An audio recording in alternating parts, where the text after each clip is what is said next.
You know about the configurational isomer, conformational isomer, and eclipse form, staggered form, enantiomer, diastereomer, E isomer, and Z isomer. If you don't know, please watch this lecture, and if you know, please watch this lecture as a revision lecture. Hello everyone, I am Subham from IIT Bhubaneswar, and in today's lecture I will clear all these topics. Okay, let's start. What is conformational isomer and what is configurational isomer? Configurational isomer, as you know, this is the part of stereoisomer, configurational isomer, conformational isomer. So in these isomers, definitely different spatial arrangement will be available and same connectivity. Okay, let's start. Let's make out first a difference between configurational isomer and conformational isomer. Configurational isomer are those isomers which have different spatial arrangement, different spatial arrangement of atom that result from breaking and reforming of bonds. Okay, especially at chiral center. And uh, conformational isomer,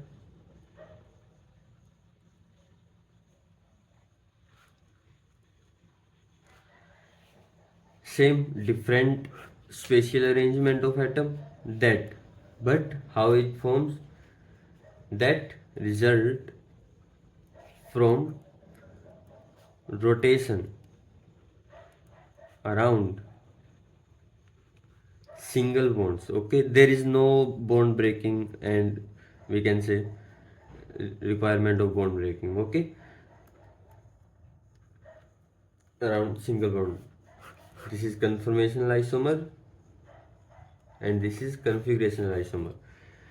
Now here you can see both have same molecular formula, same but different arrangement. These two are configurational isomer because here to make this bond here we have to break a hydrogen bond. So that's why we said configurational isomer are those isomer which have different spatial arrangement, and how they form by bond breaking or reforming of bonds. Okay, so these are the example of configurational isomer and conformational isomer. Here we will see the eclipse form and staggered form. Okay, like here cs3 hydrogen hydrogen hydrogen hydrogen, this is eclipse form. Okay, if sorry, here you have to make a perfect bond, that is top of, this is butane. Okay, again cs3 hydrogen hydrogen, and completely reverse here cs3 hydrogen hydrogen, this is staggered form. Okay, this is staggered form. In conformational isomer there is two form, eclipse form, staggered form, and here you can see there is no need of bond breaking, but we just gave a rotation around a single bond to get this form. So these are conformational isomer. Okay, these are the example of conformational isomer and these are the example of configurational isomer. Now we will discuss about the diastereomer and enantiomer. And diastereomer and enantiomer are the part of configurational isomer. Okay, what is diastereomer and what is enantiomer? Okay, let's start. Diastereomer, diastereomer all known as diastereomer also configurational isomer and enantiomer also configurational isomer. But what is the difference between diastereomer and enantiomer? Let's see. Diastereomer have non super imposable or no mirror image but the enantiomer have mirror image, okay, but non superimposable. Okay, let's see what is the meaning of superimposable and mirror image. Let's take an example here. COOH,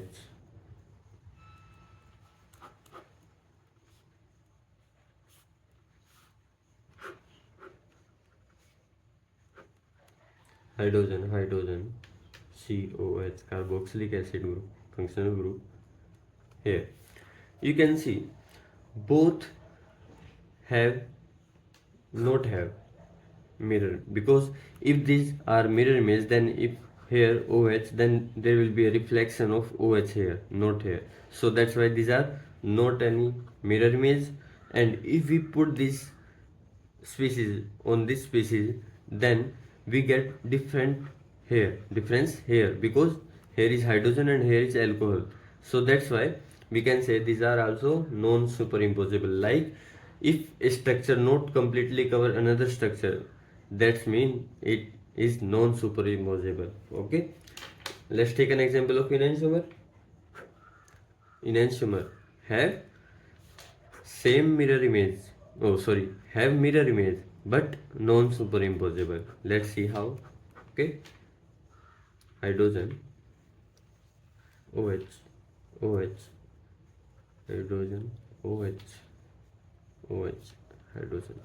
Here you can see these are mirror image of each other, because carboxylic acid near the mirror here in left side, hydrogen in right side, also hydrogen in right side, here left side alcohol, and here right side also alcohol. So complete reflection we get here, and all our species have same, we can say, molecular formula. Okay, so these are mirror image, but if we put this species on this species, then we will get a non superimposable form, because it will not cover this species completely. That's why we can say these are enantiomer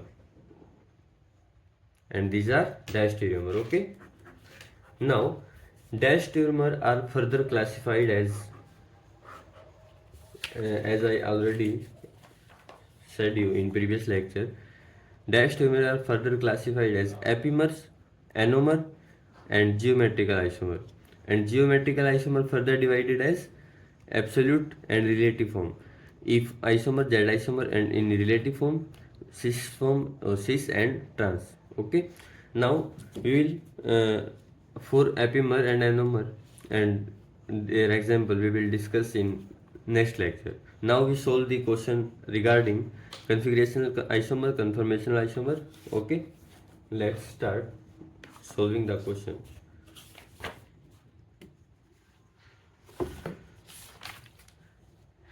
Okay, here in previous lecture we solved this question about stereoisomerism, number of stereoisomerism. Okay, let's discuss about the geometrical isomer. The question in 119th question we said, what stereochemical relationship exists between trans to butene and cis to butene? Okay, what type of trans to butene? This is trans,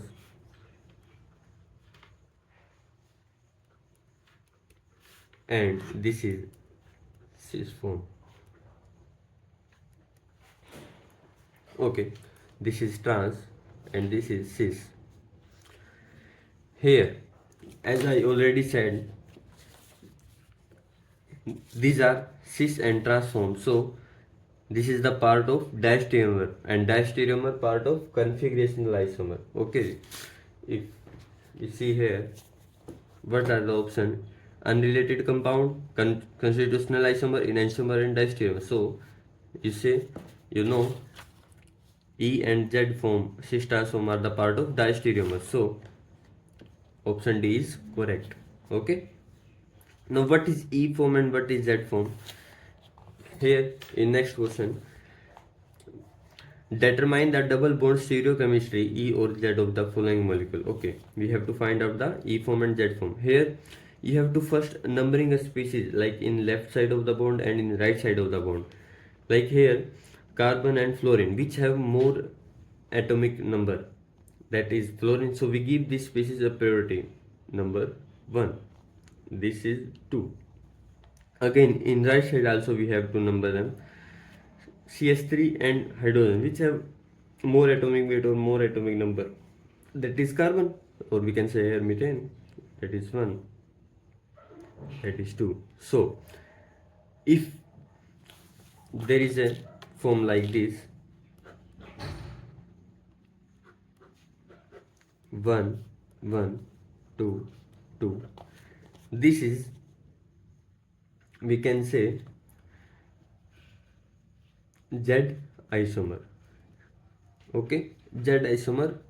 If you are solving the question, then like Z will be cis, Z isomer. Okay, and again we have to solve this also, like 1 2, and here also bromine and iodine, which have more atomic number. If you know, please type the answer in comment section. Okay, two more questions are there regarding geometrical isomer. We will solve these questions in next lecture. Okay, thank you.